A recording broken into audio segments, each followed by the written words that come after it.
Hollywood na srpski način.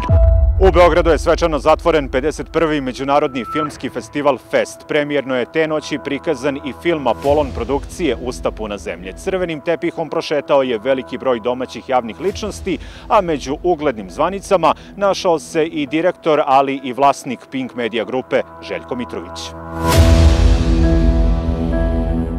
Ova specifična drama ujedno je i poslednji film Puriše Đorđevića. Reč je o adaptaciji istoimenog romana o čijoj je ekranizaciji legendarni reditelj decenijama maštao. Film je nagrađen i nagradom za najbolji srpski film ovogodišnjeg festa. Pa mogu da kažem da mi je velika čast, prvo što je Apolonov film, a drugo što sam ja producent filma koji zatvara ovogodišnji fest. I ono što je najvažnije, to je što sam dobio poverenje Puriše Đorđevića, reditelja, da ovaj film uradimo zajedno, da budem producent ovog filma.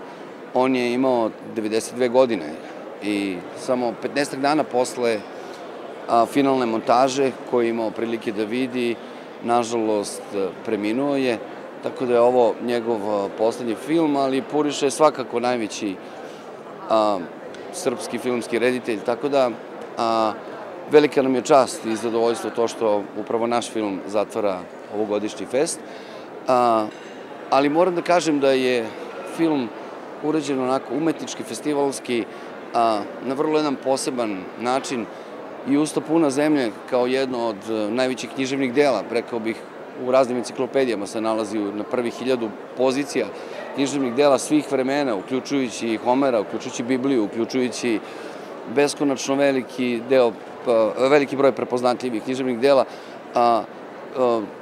Bilo je čast i ekranizovati jedno takvo književno delo koje govori naravno o ljudskoj prirodi, govori o prirodi rulje, kao i Šćepanovićevo drugo delo, Smrt gospodina Goluže, koje je isto jedan od mojih omiljenih, rekao bih, i književnih dela, ali i film je, još sam dete bio kad sam voleo taj film, tako da predložit ću ili ću doneti odluku, pošto imam na svu sreću većinski kapital ili apsolutni kapital u Apolonu, tako da ću doneti odluku da možda uradimo i remake gospodina Goluže.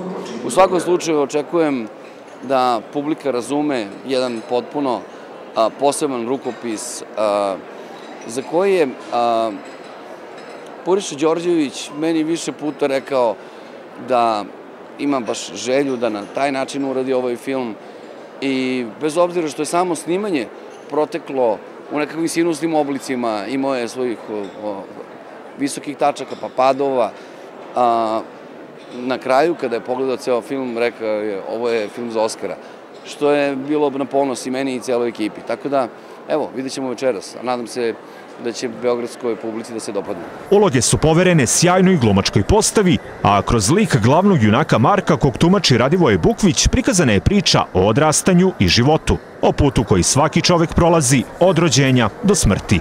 Na ovom ostvarenju radio je veliki tim vrhunskih profesionalaca na čelu sa Željkom Mitrovićem. Tu više sa produkcijom se ne postavlja pitanje, zato što velika ekipa ljudi radi u produkciji koja je specijalizovana za kinematografsku umetnost i tako da i oprema kada je u pitanju. Znači tu više skoro da nema dileme da li možemo da izvedemo bilo šta što vidimo da se izvelo negde u svetu kada je produkcija u pitanju.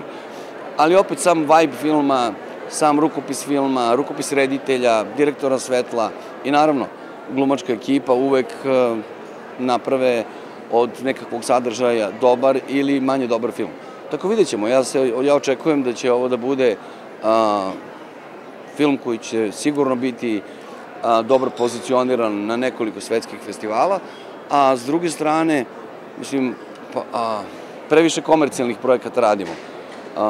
Vreme je da uradimo i neke projekte od kojih ne očekujemo potpunu ili full komercijalizaciju. Streaming platforma Pink Media grupe i Željka Mitrovića definitivno menja kulturni život Srbije. Pored filma Usta puna zemlje, posebnu pažnju posetilaca festa privukao je i još jedan film Apolon produkcije, Troje, reditelja Petra Pašića.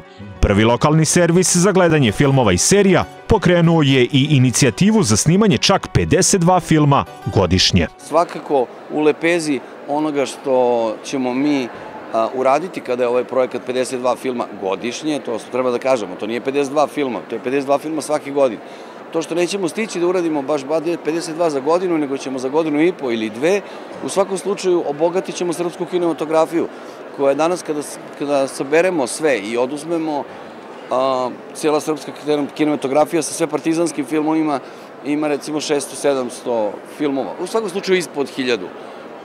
Kada neko 50 filmova na to pridoda svake godine, to je onda veliki uspeh za srpsku kinematografiju i za, rekao bih, srpsku kulturu i umetnost uopšte. Tako da, zapravo, raste fundus, raste kulturna baština Srbije. Tako da vidjet ćemo, ja očekujem da ćemo to nastaviti ovim tempom i da će to biti sve kako smo planirali. Ali opet da se samo doreknemo u odnosu na tvoje pitanje, vrlo je važan taj moment da smo na ovom festu od festove komisije, zapravo od njihovog umetničkog odbora, dobili priliku da 2 filma budu izabrana za ovaj fest, tako da nam to posebno imponuje i doživljavam to kao posebno priznanje. Da Pink pomera produkcione granice dokaz je i najava Željka Mitrovića, koji će za nekoliko meseci otvoriti i najveći digitalni studio na svetu, Leonardo, u kom će nastajati nova filmska magija. Srđan Kuvekalović, televizija Pink.